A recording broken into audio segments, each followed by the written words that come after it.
গুরুবর্গের আনুগত্যে যদি আমরা না থাকি, আমাদের সেবার কোনো মূল্য নেই, সে যত বড়ই হোক না কেন।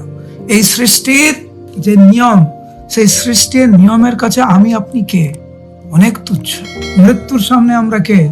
কোনো মূল্যই নেই আমাদের। সেই জন্য শ্রীমদ্ ভাগবতের এই অধ্যায়গুলি এত গুরুত্বপূর্ণ। আসতো মা সৎগময়া, তমস মা জ্যোতির্গময়া।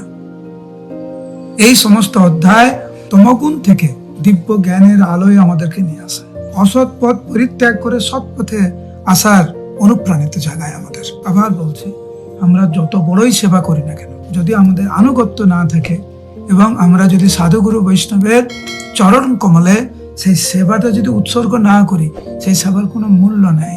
যতক্ষণ আমরা আনুগত্য সেবা করব, সেই সেবার মূল্য আছে।